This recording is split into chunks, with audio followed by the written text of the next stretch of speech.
अब माननीय मुख्यमंत्री राजस्थान सरकार श्री भजनलाल जी शर्मा से विनम्र आग्रह, कृपया अपना उद्बोधन हमें प्रदान करें। माननीय मुख्यमंत्री महोदय।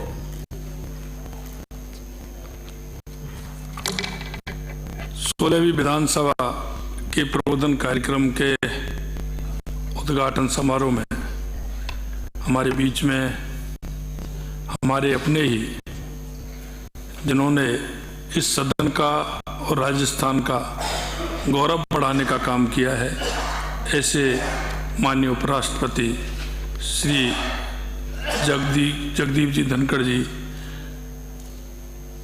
हमारे विधानसभा के अध्यक्ष सम्माननीय वासुदेव जी देवनानी जी, हमारे सभी विधायकगण, उपस्थित महानुभाव।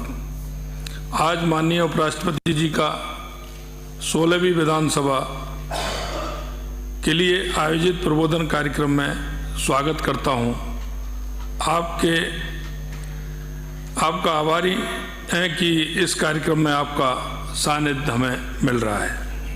आदरणीय उपराष्ट्रपति जी का राजस्थान से गहरा संबंध है।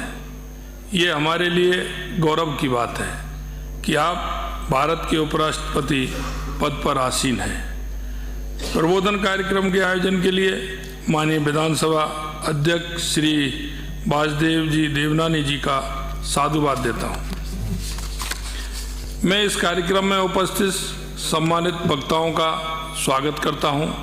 राजस्थान विधानसभा में माननीय सदस्यों के लिए प्रबोधन कार्यक्रम समय समय पर आयोजित किए जाते रहे हैं। नवी राजस्थान विधानसभा में 22 से 25 अगस्त 1991 को तत्कालीन माननीय अध्यक्ष श्री हरिशंकर जी भावड़ा ने माननीय सदस्यों हेतु प्रबोधन कार्यक्रम का आयोजन किया था।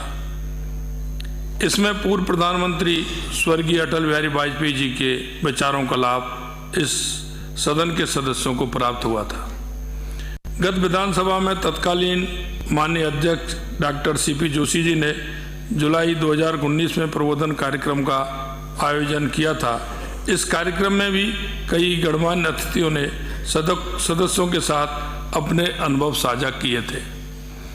इस कार्यक्रम में भी हम संसदीय पद्धति, प्रक्रिया, कार्य संचालन के नियम, अभिसमय, शिष्टाचार और परंपराओं से जुड़े विभिन्न आयामों पर सम्मानित वक्ताओं के विचार और अनुभवों से लाभान्वित होंगे। इसके जरिए हमें लोकतांत्रिक ढांचे में विधानमंडलों की संवैधानिक भूमिका और स्थिति की बेहतर समझ विकसित करने का मौका मिलेगा। विधानमंडल हमारी लोकतांत्रिक प्रणाली के पावन स्थल है। ये महान संस्थाएं हमारे विभिन्न हितों के बीच सामंजस्य और समन्वय स्थापित करती है। हमने बीते वर्षों में संसदीय कार्यों के सुचारू संचालन के लिए संसदीय पद्धतियों और प्रक्रियाएं भी विकसित की है।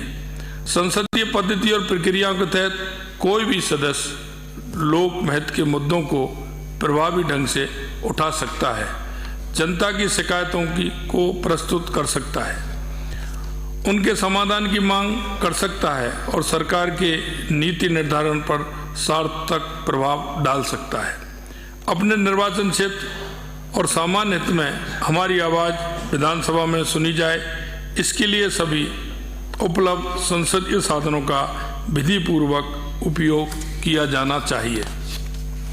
लेकिन हमारा दायित्व है कि हम सभा के समय बुद्धिमानी और विवेकपूर्ण तरीके से उपयोग करें। विधानसभा का समय बहुमूल्य है और इसके कामकाज का असर करोड़ों लोगों के जीवन पर पड़ता है। 14वीं विधानसभा में 990 घंटे और 15वीं विधानसभा में 1068 घंटे का काम हुआ है। हम विधानसभा को और उपयोगी कैसे बना सकते हैं, इस पर भी विचार किया जाना चाहिए। असहमति और मतभेद लोकतंत्र के अभिन्न अंग हैं और उन्हें अभिव्यक्त करने के लिए समुचित साधन उपलब्ध हैं। मुझे गर्व है कि हमारी विधानसभा में समस्त प्रकार के विचारों और आकांक्षाओं को समान महत्व प्रदान करने की परंपरा है। हाल में ऐसे अनेक उपाय किए गए हैं जिससे संसदीय कार्य को सहज और सुव्यवस्थित बनाया जा सके। ये सदस्यों पर निर्भर है कि वे नियमों और प्रक्रियाओं का किस तरह से सदुपयोग करते हैं और व्यापक हित में सभा को सुगमतापूर्वक संचालित करने में सहायता करते हैं। कई नई परिपाटियां और पद्धतियां भी विकसित हुई हैं, जिनके रूबरू होना जनप्रतिनिधियों के लिए बहुत जरूरी है। विधायक निर्वाचित होने से पहले तक तो हमारा कार्य क्षेत्र अपने निर्वाचन क्षेत्र तक ही सीमित रहता है, लेकिन विधायक निर्वाचन होकर विधानसभा में पहुंचने के बाद हमारा कार्य तंत्र को पूरे प्रदेश तक विस्तृत हो जाता है। विधायक को इस बात का ध्यान रखना चाहिए कि वो केवल अपने क्षेत्र की समस्याओं तक सीमित नहीं रहे, बल्कि संपूर्ण राजस्थान की समस्याओं पर भी अपने विचार प्रस्तुत करें। ये सदन सबका है, ये पक्ष प्रतिपक्ष का नहीं, ये सदन हमारा है। ये सदन एक ऐसा मंच है जहाँ जनता की अपेक्षाओं को प्रभावी ढंग से उठाकर अपनी भूमिका अदा कर सकते हैं। आज के इस प्रबोधन कार्यक्रम से हमें कई नई बातें सीखने को मिलेंगी, जिन्हें हम अपनाकर विधायक के रूप में अपने कर्तव्यों का निर्वहन करेंगे। अंत में मैं आप सभी का बहुत बहुत स्वागत और अभिनंदन करता हूं। मकर संक्रांति